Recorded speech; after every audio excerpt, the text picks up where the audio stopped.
Omo, see package. This is what I call full house. Yes, sir. That's me. Who's talking about you? I'm talking about this Peak Yogurt Drink Full House Pack in your hand. The Peak Yogurt Drink 1 liter Full House Pack with more refreshment contains fresh cow milk. Share and enjoy full house goodness filled with essential vitamins and minerals. Peak. Reach for your peak. Hello, Daddy. Hello, Diola. I just want to say that I love you. Oh, I love you too. Hello, Daddy. I just want to say again that I love you and I like that we look alike. Hello, Auntie. Hi, Diola. How are you? I'm fine. How's family? I hope everyone is good. My regards to everyone. I will, my dear. Whoa. Diola, this is the third time you're calling me. How much airtime do you need? Airtime care. When I have Glow Talk Master, I'm basically getting 6 minutes free talk time for every 6 minutes call I make every day, plus 50 MB data bonus. And for new customers like me, I get additional 25 minutes talk time and 1 gigabyte data welcome bonus. That's why I only make calls with my Glow line now. Enjoy free 6 minutes plus 50 MB data on every 6 minutes call you make in a day on Glow Talk Master, and enjoy a one-time 2,000 naira welcome bonus. That's the 25 minutes talk time and 1 gigabyte worth of data. Get your Glow line and dial *606# to enjoy. Terms and conditions apply. Glow Unlimited. Welcome to Nigeria Info, where the news sparks conversation. The Mieti Ala Cattle Breeders Association has condemned the sanctions against them. They are finished. We're like a sour soup waiting for someone to warm up. We have to wake up to the House of Assembly. We have to wake up to the House of Senate. All this talk about voodoo is nonsense. If I had any authority, I'll fire him. The football team is as bad as the economy of the country. If you listen to both ends of the argument, whether it's the one where there is a genocide or the one where there's no genocide. So ever since they have been saying they have been defeating and killing and the rest of them, it's like what they are just interested in now is who is coming to their party, who is not coming to their party. So what people call this one now, Chibok 3.0. This is your space to listen, share, and be heard. 99.3 Nigeria Info. Let's talk.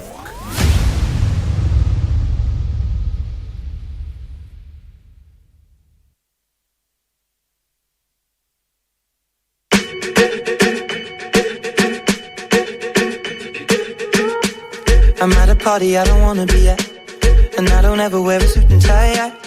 Wondering if I can sneak out the back. Nobody's even looking me in my eyes. Can you take my hand, finish my drink, say shall we dance? Hell yeah. You know I love you, did I ever tell you? You make it better like that. Don't think I fit in at this party. Everyone's got so much to say. Yeah, I always feel like I'm nobody. Who wants to fit in anyway? 'Cause I don't care. There is December, and then there's MTN Yellow Tide December. From streets to rooftops, the wave is hitting with massive surprises, juicy holiday bundles, giveaways, discounts, luxury experiences, and so much more. So whether you're based in Nigeria or you just got back, if you want to party, chill, watch movies, travel, and even for lovebirds getting married, Yellow Tide is here to turn up the vibe this season. The ginger will be unmatched. The vibe will be on point. The shutdown will be massive. No darling, don't miss the wave. Visit yellowtide.mtn.ng now to vibe with the Yellow Tide.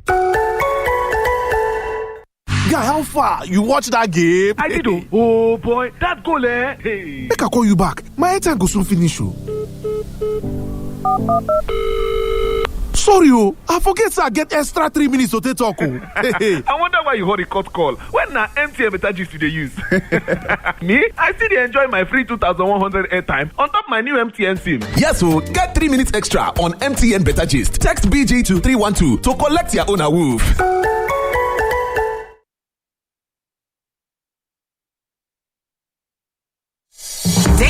Dailies today on 99.3 Nigeria Info. Good morning to you, Lagos, Nigeria. Welcome to the second part of Dailies Today for today. I'm Sheriff Quadry. And I'm Jimi Disu. Good morning. Yes, indeed.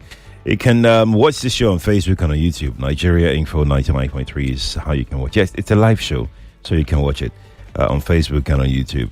Let's begin with the Daily Trust newspaper front page of the paper. Benin praises Flak over troops deployment. Well, this is just a follow-up to something to an incident that has happened.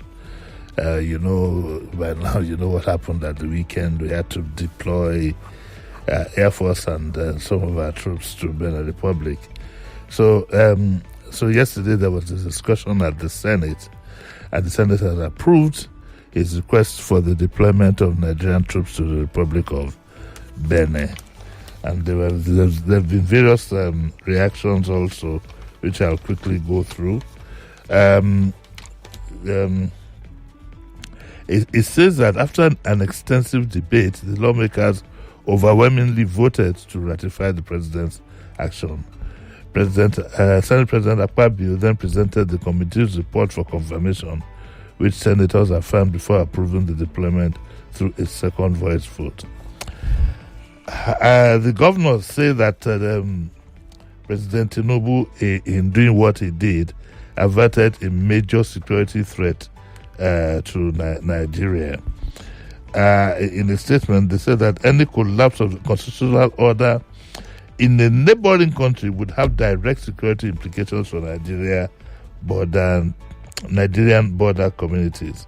Apart from supporting democratic order in the sub-region, the president acted in the best interests of Nigeria. With the Sahel already in severe security distress, a successful coup in Benin would have had devastating effects on our own country due to the long and porous borders we share. Okay, and so it says it is a position that democracy, despite its challenges, remains the most reliable framework for regional peace, stability, and development. I might beg to disagree on that, but I won't take it further than that. Okay, so, however, there's a Bello Abdullahi, the founder of Gaskia Alliance, never heard of them, said the president's deployment of Nigerian troops to the Republic of Benin before approaching the Senate for approval is not just a procedural misstep, but also a constitutional transgression with profound implications for democracy. This is my take. If once you can justify that he should have sent in the troops and the Air Force, then the timing is of essence. Maybe if you had to wait for 2-3 days, only God knows where the situation would have been by now. So that is that. He, however, says that Sahel states like Burkina Faso, Mali, and Niger may see Nigeria's action as an overreach, especially since they have stepped away from ECOWAS. That suspicion could make further counter-terrorism collaboration more complicated. We are between a rock and a hard place on this issue. Also, the trust covered what a lot of Nigerians said on the social media. And I think we had our own phoning too. We had people phoning to express themselves. Well, that's where we are. It was the latest in Benin, though. I tried to find out. I couldn't. What's the latest? Is the government firmly on ground, the democratic government. I can't speak to that for sure. You know why? Because President Tinubu just secured the National Assembly's permission to enter Benin. Yes. So that to me speaks some kind of alternate truth as to whether peace has been restored completely, or the government said we went there, we restored peace and everything, but has it been restored? Yeah, I'm not sure, and I also don't know. I wish we could get the media to get the reaction of the Beninois, the people. The people themselves. Yes, because sometimes the government can be alienated from the people. It would be nice. The last thing I want, because I am in the last thing I want is to be, for the Benin people to feel that Nigerians have done them in. Because, you see, look, while we talk about constitutional order and democracy and things, we must also talk about reality. I know the way I felt, God forgive me, the day we heard, for example, that Abacha had gone. You understand what I'm saying? So it's a bit dicey, but I hope our journalists would do that. Let's get a feel of what the Beninois people also feel about us. There's a conversation ongoing on this Benin situation that President Tinubu should have waited for the regional bloc army to going instead of Nigeria's, just sweeping in like that. Others have said that, look, the president didn't do anything wrong, in trying to restore order in that country. Some have said Benin is too close to home, and they're saying that. I mean, I spoke with a friend who said, if anything happens to Benin, Benin is very close to Lagos. If anything happens to Benin, I mean, what will happen? They will be overrun. Nothing should happen to Lagos. If anything happens in Lagos, it's happened to Nigeria. When I say overrun, I hope people understand. I don't mean militarily, but refugees and so on and so forth. Yeah, I think, like I said, it's between a rock and a hard place. If he had to intervene, the timing was right. Yeah. Oh yes, was right. We don't know what would have happened if he had waited another 2 days. And we shouldn't wait to find out. It's a risk. It's a risk, and we had to call. And I give President Tinubu one credit, and that credit is that he took a decision rather than wait. We know we have had presidents who will dilly-dally until the situation gets out of hand. So that he took a decision. Very true. Yes, you have to give him that credit, that he took a very quick decision for that matter.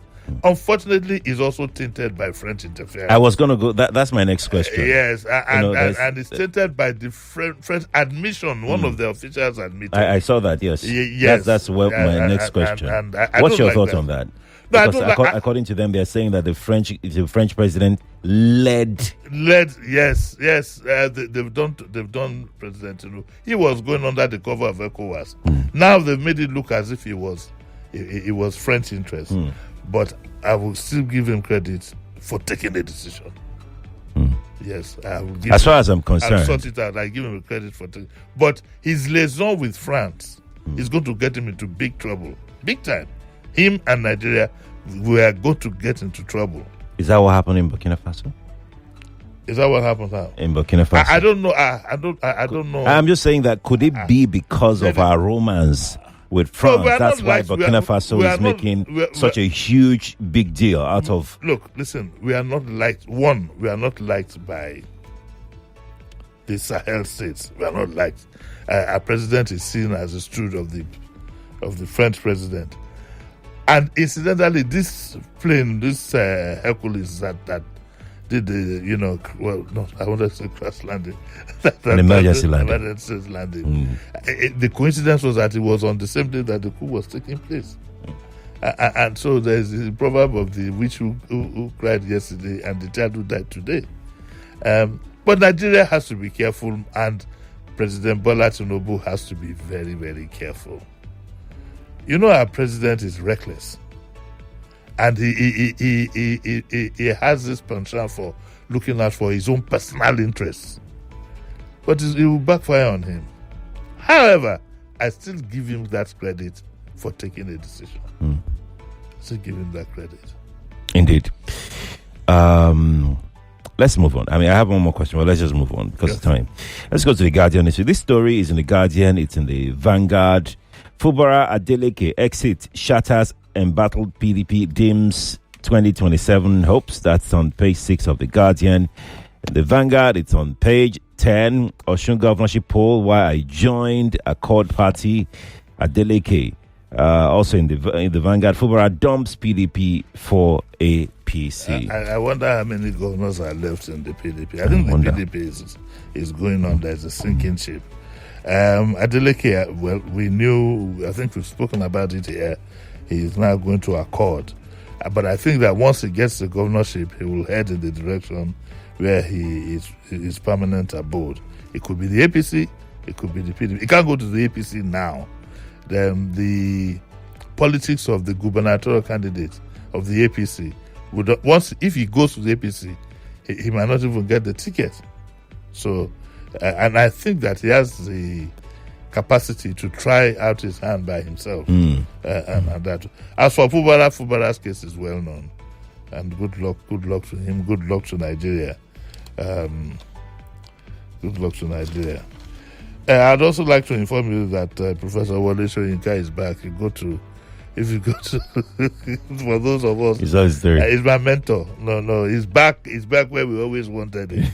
If you go to Facebook, you'll see his recent advice to the president that if he needs an army to go do something like that, he should take the whole Shei's guards. Only God knows how many security that he probably has more security than his father. But that's the Nigeria we live in. And each time you talk about these things, people some seem to think that come on now, leave this guy alone. Who? Sheyi Tinubu. And you have been on it as to why somebody would leave his job. No, I just see, how old is he? 40. I don't think he's up to 40. He's up to 40. No, he's about 40. He's okay. Very close to 40. Okay. At 32, I was head of corporate affairs of Liver Brothers. At 32? At 32. Head of corporate affairs. It's in this week magazine. I was interviewed. I was a young chap, and I was doing the job of a 50-year-old man. That's a man. Don't tie yourself to your father's apron strings. But that's where he wants it. I don't have anything personal against him. I just think that when people are in public office, okay, there are some optics that are just not right. Your lodger, first lady, first son, first daughter, then recently first lady talking down to a governor in public and so on and so forth. These things can be avoided, but there are also symptoms of something I cannot mention on air. And don't push me. Okay. Next story. What do you mean by symptoms? Don't push me. Babatikala. Is it in? Don't push me. Wait now. Let me. Like, is it just symptom, or a national symptom? Is it a national symptom or a family symptom? Look at the clock. I just want to be sure so that I can check myself too. I don't even listen to me. I'm more than anymore.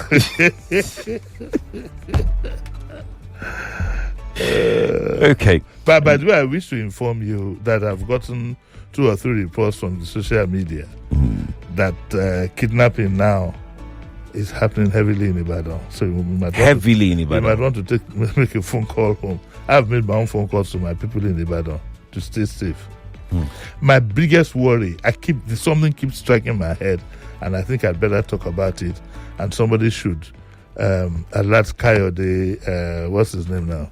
The MD of Railways. Oh, okay. I keep getting worried about the Lagos Ibadan rail system as far as security is concerned. Because if you look at the old Western movies, all they need to do to stop a train is just to put something in front of it. Yeah. So I keep having that picture keeps coming to my mind. So I wish we could do something about it. Indeed. But please, let's all be careful this Christmas period. This Christmas period, right? Okay. Kidnapping is not restricted to any area. Very true. And kidnapping is a better substitute for these people than armed robbery. Well, if you want to rob somebody, what is there to rob? If you come to my house now to rob me, you can't get cash. You need 2 or 3 people to carry the TV that I have at the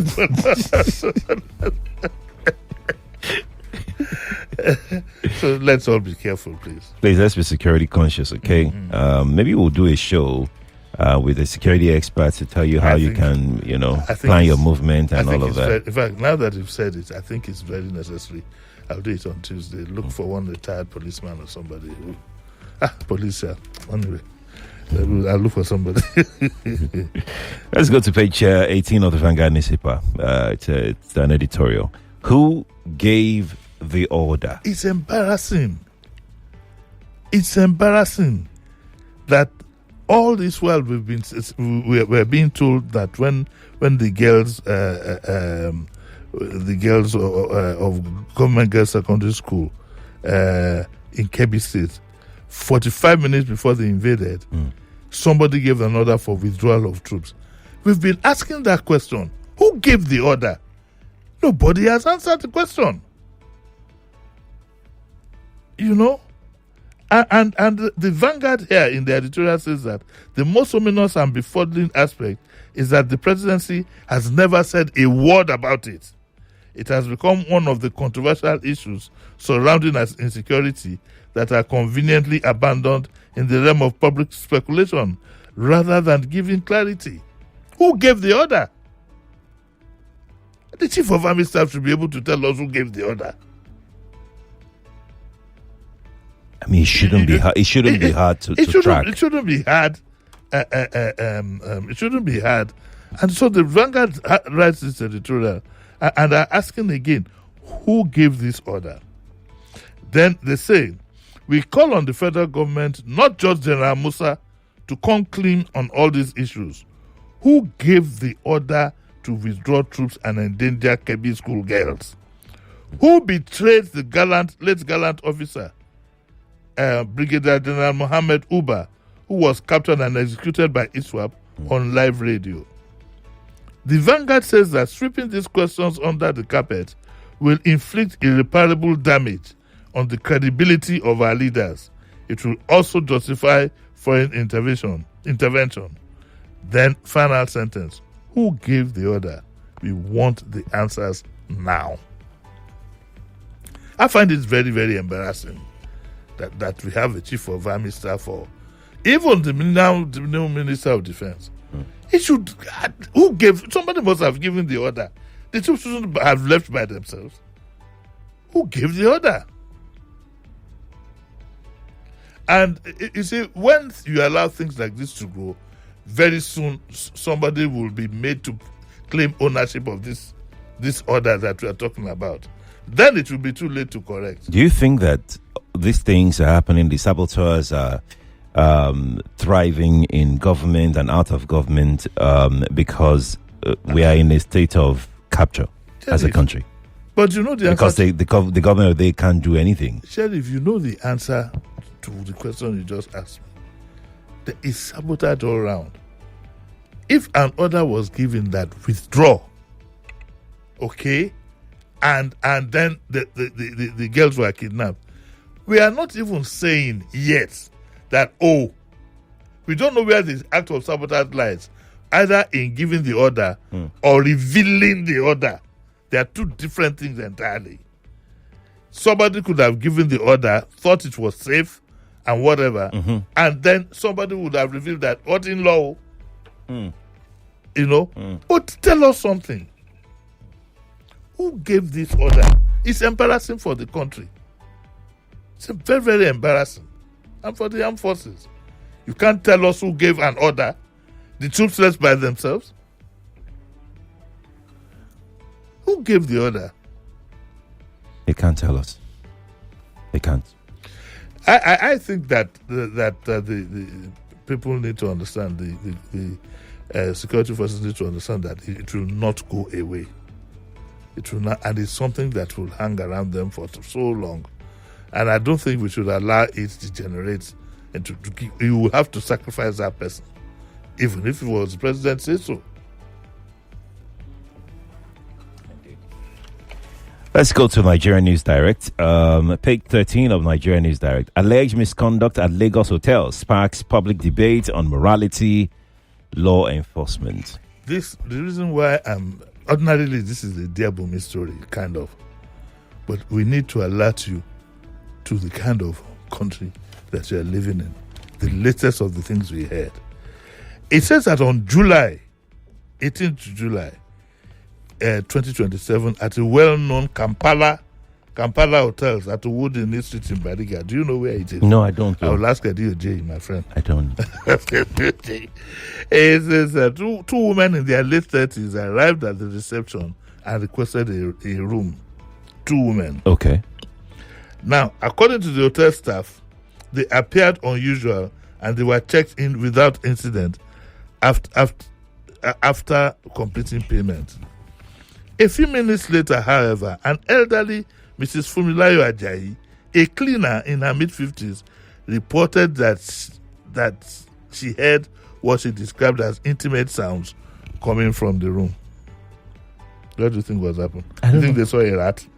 I don't. It's intimate. It's intimate. It's intimate. It couldn't have been a reaction to seeing a rat. Yeah, exactly. Exactly. And curious unsure of what was happening, she alerted her supervisors. The matter was then escalated to the hotel manager. When contacted, the manager confirmed that he had received the complaint. Anyway, long story short, before they knew it, a crowd had gathered at the hotel. And when later confronted, so the hotel, the manager was very good at his job. He managed to take them through the back door and so on and so forth. When later confronted by onlookers, one of the women reportedly denied wrongdoing, stating that she was married with children. Okay? And insisting that the situation had been misinterpreted. No arrests were made at the scene. So the newspaper reports that the incident has reignited public conversation about the complex intersection of morality, cultural expectations, privacy rights, and the legal framework governing same-sex conduct in Nigeria. So we have it. With all the... I've had reason to raise alarm about various websites and whatever, porn sites that we have, porn kings and so on and so forth. We have a full-blown disaster on our hands. How the government is going to go about this moral problem that we have, I honestly don't know. It's not a matter for the church. It's not a matter for prayer. Those things are separate. Nigeria must do. That is why every day Sheriff and I have the problem going through the papers. You hear about children being defiled. Children being defiled. This is a big moral problem. And I wanted to use this story to awaken us to the other problems that we have that are not political in nature, that we must begin to think of. Indeed. I have a... Okay, let's go. You have a what? No, the Guardian newspaper. Say what you wanted to say. Say what you wanted to say. What was that? Say what you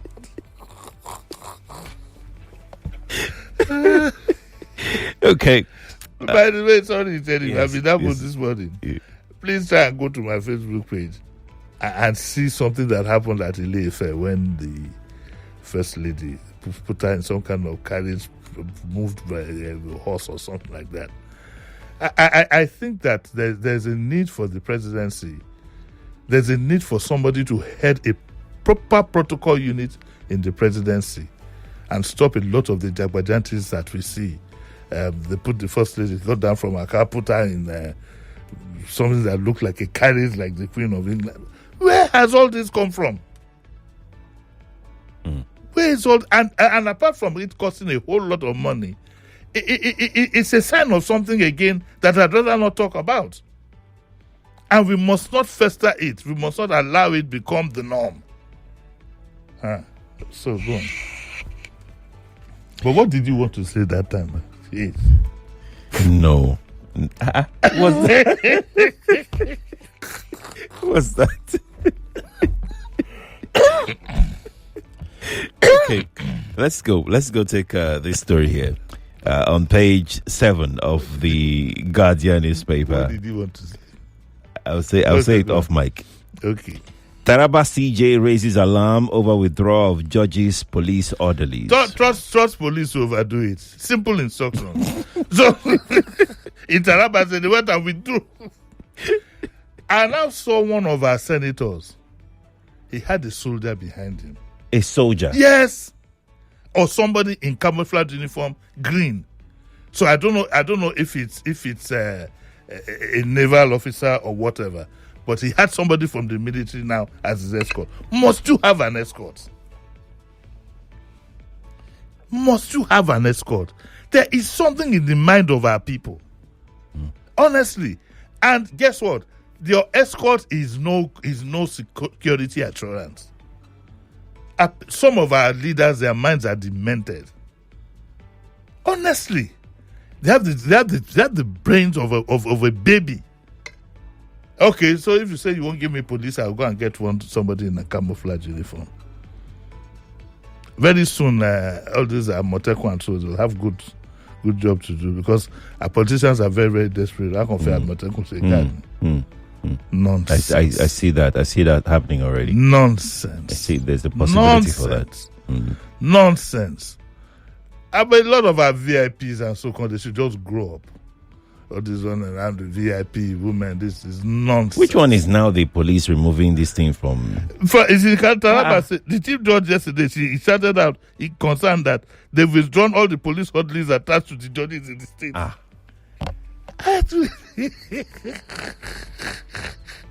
He remarked that while hosting the Taraba Commissioner of Police during a courtesy visit in the state, and the judge recalled that even though the president had ordered the nationwide withdrawal of police guards from VIPs, and previously that the judges were exempted and governors. This is a very embarrassing story that the CJ has to. What is wrong with us in this country? I hope the Inspector General will see this morning and immediately return their police escorts to them. We have to go now, Lagos. That's our time. That's What our time. did you want to do? I'll tell you. I'll tell you when you're in the mic. Then I'll tell them. Yeah. He will tell me. I'll tell you. In confidence. I'll tell you. I'll tell them in confidence. I'm not saying anything again. Lagos is back at 9 on the Agony Day. Stay here on Nigeria for Kofi Batel's returns. Good morning. Level gameplay on YouTube with MTN YouTube Buffet Bundle. Binge your favorite gameplays till you master every move. Enjoy play-along clips with your faves and challenge runs like never before till you become the numero uno of gaming. See more, be more, spend less. Get over 4 hours of YouTube streaming for just 250 Naira or 10 hours for 600 Naira on the MTN YouTube Buffet Bundle. Dial *312*800 hash to start today and go make a difference. There is December, and then there's MTN Yellow Tide December. From streets to rooftops, the wave is hitting with massive surprises, juicy holiday bundles, giveaways, discounts, luxury experiences, and so much more. So whether you're based in Nigeria or you just got back, if you want to party, chill, watch movies, travel, and even for lovebirds getting married, Yellow Tide is here to turn up the vibe this season. The ginger will be unmatched. The vibe will be on point. The shutdown will be massive. No darling, don't miss the wave. Visit yellowtide.mtn.ng now to vibe with the Yellow Tide.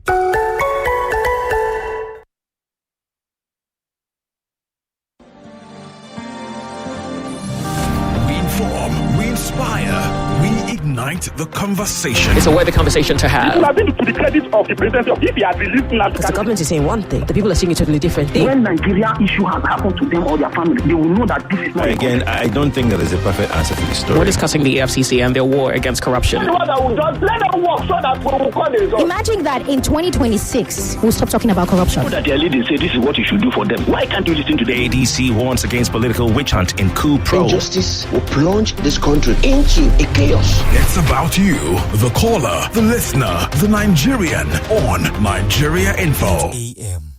Enjoy creamy joy in every cup of tea with Kivo Creamer. This is where it all connects, all in one place. GPS, Weekday, and Co. are suspended because they've been engaging in anti-party activities. Did he not campaign for Labour Party in Lagos State? It's just my pocket. Withdrawing police details from VVIP people. Tomorrow we'll call so they need people to come and join military. The news, conversation, information, and discussion. 99.3 Nigeria Info. Let's talk.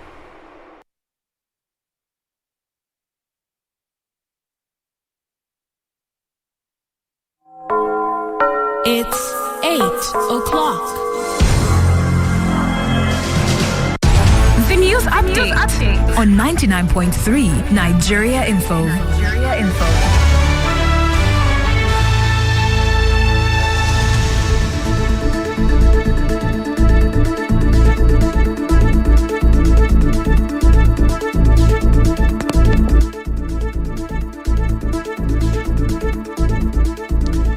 That is at 8 on 99.3 Nigeria Info. Osun State Governor Demola Adeleke has officially announced his membership of the Accord Party.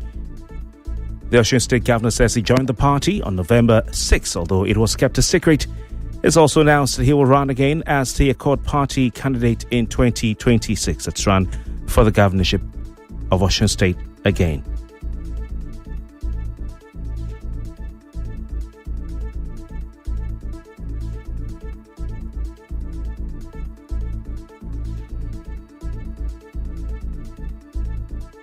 Other news, River State Governor Siminalayi Fubara has announced his defection from the People's Democratic Party, the PDP, to the All Progressives Congress, APC, announcing this on Tuesday. The embattled governor said that the PDP left him helpless